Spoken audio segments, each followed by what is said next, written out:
Praise God. Hallelujah. Odofo Nyankopon sha bebre. Onyankopon wa ma de pa che yen no nkoso na ontutu anamo emfema wo Yesu Kristo demo. Odomfo pa yeda wase bebre na dwe yekoda ye enanse yekoto ho. Yeda yese ufo adum ninti wako ama yen. Adum ninti wetwetwa agyen. Wa ma osefo no amfa yanya hanam ama ne se. Omobro hu ninti wa ma abofo aboye ho ban. Erade say da so tinkwam a ese eyakonya de kese yeni so ayeye nka udin ebo mpa ye ne nso for wasem hyira yen na mo asem so kasa kyerɛ yen na yehu wani onyam yehu wabasa ewo ya abrabo mu ewo Jesus Christ odi mu ne abɔ mpa ye. Hallelujah. Amen.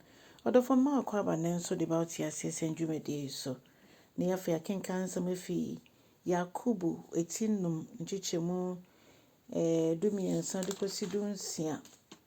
Hallelujah. Yakubu tinum nchichemu dumiensa kosi dunsia. Ose sumumu bi ehuna mane ana. Momo mpaye.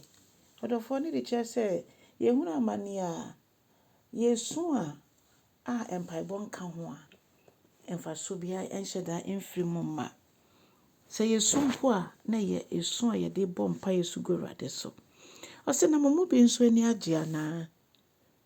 Ehunyame abasa wa abrabɔ mu ohwa ne nsa no nyuma se de esifa eni se de oye ne niema emma ye ni gye. Nti osisi ye ni gye sa ya nto nwom. Amfa ho ne wonne nyame ehiana ne se wo bɔ na bodine. Efi se eno na wa hye yen se yenye.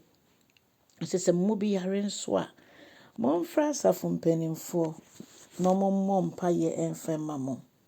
Obi ho nti apokra no ofie ne sofo mpo nim asopeni bi enim odi bibia esiesie a Bible say eba sa na yen kwa ye ntimi nyi ye ho edu ne eden sa no a yen fra asafo mpanimfo no omommo ye mpaebɔ mu na Bible say semfumso bi po na ya Onyankopon de beche ye na waboa yen yiye afiri mu. Nti odofo yenye mfanhye Kristo din nyam na ebenya yayaresa bebia wo bia se wo ayaresa bia sa fe na osiesie wo ho akwa ayaresa bia sa wo ba na yare obi biara nte apo a otemeni bia Yesu Kristo mantampem na enya yayaresa. Nti di wayaresa wo Yesu Kristo din mu. Afei obi nso nte apo a wonso fa sa aseme ma no na wone ne mmɔ mpaye. Odofo onyame de na asema ma yen a ehye yen bo hye yen kura ne se dwumedie bebre ne wedi ama yen etwase ye de ho nyina to no so ne ma ne kwan ma ono ofa na kwan. Afei so ose ebro de yen fom so kye ye yankasa so yankeka yen fom so nkyerɛkyerɛ ye ho. Bibia emmoa ma nyame asafo entumpon. Asafo no wiase ababewura asafo no mo ama bonisu ahodo na eti asafo no mo. Nanso Bible say ma ye nimra ye ho so.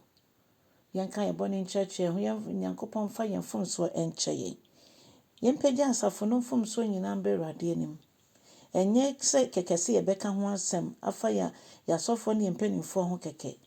Nemom ehia se ye bebɔ mpaye. Hallelujah. No say otini ni mpaebɔ a emu ɔden no eye adwuma bebre odofo. Nti bibia ye bia no moma yemfa enwra mpaebɔ mu. Enum na nkonimdie wo. Enum na nkonimdie wo.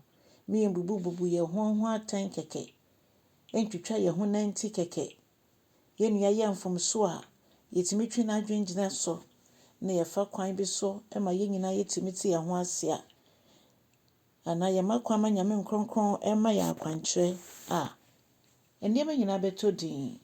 Ye nyina yetimi de ba akoye aye nyame adwuma se de suafo edikan ne ye no. Yesi ye ko Awurade didi ye nyina ye bomo ne Awurade atopono a ye nyina ye de anigye ne ba akoye ne beye.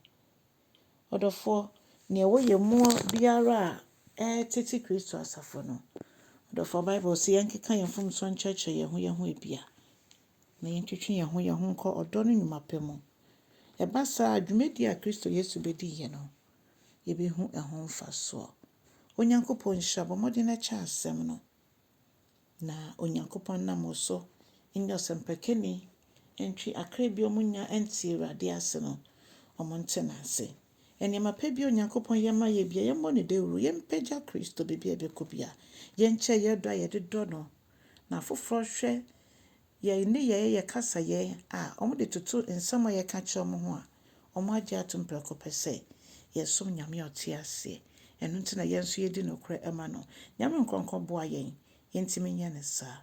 Ɛwɔ Jesus Christ din mu ɛne abɔ mpaeɛ. Kyɛ asɛm no ɔdɔfoɔ na ka kyerɛ ɔfoforɔ sɛ ɔno nso nkyɛ. Yɛn nyinaa yɛmbɔ asɛmpa no dawuro wɔ Yesu din mu. Amen.